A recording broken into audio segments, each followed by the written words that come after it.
this recording, we'll discuss an introduction to metabolism and carbohydrate breakdown. So metabolism is the sum of all of the chemical reactions in the body. These are enzyme catalyzed reactions, so enzymes are going to help us do these reactions faster. We call these metabolic pathways. We have two categories of reactions. We've got anabolic reactions, or anabolism. We do this with dehydration synthesis reactions. These are used to build large complex molecules called polymers. We build those polymers from individual subunits called monomers. When we do this, it is going to require energy input. Just like anything else you build, you're going to have to work at it, and that's going to require ATP. So just for example, if we do protein synthesis on ribosomes, that's going to require energy input. Those proteins could be things like actins, myosins, hemoglobins. Okay, those are all proteins. We have to work at building those. Storing fat, forming scar tissue. Okay, all of those are anabolic reactions. You are building something. Okay, you are building polymers from individual monomers. Now, catabolism is the exact opposite. It's hydrolysis reactions. We're going to break down those large polymers into those smaller components, those individual monomers. Again, we're going to use enzymes to help us with this. When we do catabolism, when we do hydrolysis reactions, we actually release energy and we create water, which is a fun fact. But again, we are breaking down with catabolism. This, for example, would include breaking down glycogen back into glucose, okay, or even breaking down glucose during cellular respiration to create ATP. And this also includes the hydrolysis of the fats and the proteins that we have in our diet as well. So it's not just the carbs, it's also the fats and the proteins. Now, if we want to specifically talk about how we break down carbohydrates, here we go. So your carbohydrates, we can classify them based on the number of monosaccharides, or the number of sugar molecules that compose them. So the monosaccharides, the most basic sugars that we have, are, for example, glucose, which is super familiar to us, but we also have fructose and galactose. Now, if we start combining some of these, we can make disaccharides like maltose, sucrose, which is just table sugar, and lactose, which is the sugar you find in milk. And if we keep combining these units, we can finally create a polysaccharide. For example, glycogen, starch, or cellulose. Now, starch and cellulose you find in plants, but we store glucose as glycogen in your liver. Oh, come back. All right. Now, if we want to break down glucose, okay, so glucose catabolism, okay, we do this during a process of either aerobic or anaerobic cellular respiration. Okay, so we're going to take glucose, we're going to break them up, we're going to get some ATP out of it. And again, we can do this in the presence of oxygen and do aerobic respiration, or we can even do this without oxygen being present and just do anaerobic respiration. But both of those get us a little bit of ATP.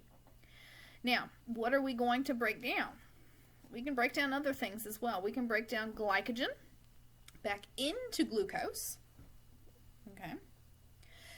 This process is called glycogenolysis.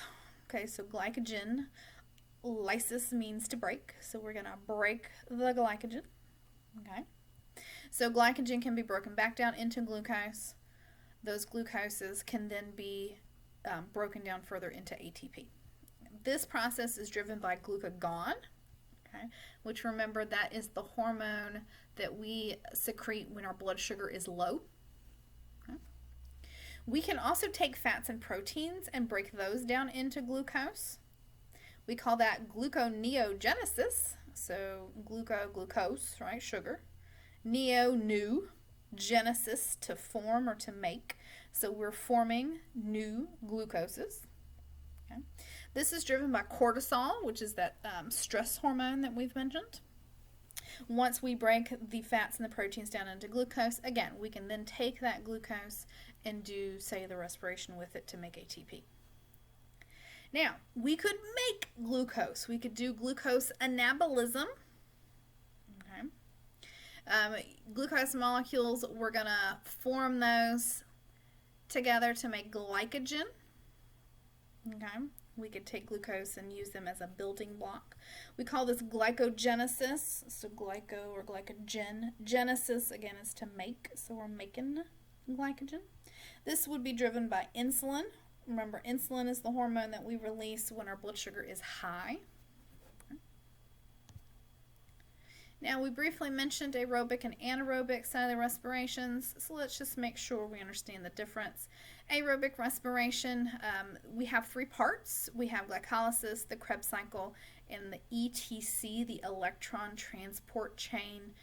You might also see this written as like oxidative phosphorylation. There's a couple different terms for the electron transport chain. Any way you name it, it's the third step in the process of aerobic cellular respiration. And overall, we are going to take glucose molecules and we are going to convert them to ATP. In fact, we're going to get anywhere between about 34 and 36 ATP per glucose molecule. Okay? This process starts in the cytosol. Okay, glycolysis happens in the cytosol. But if we want to do aerobic respiration, then step 2 and 3 in the Krebs cycle and the electron transport chain, those occur in the mitochondria.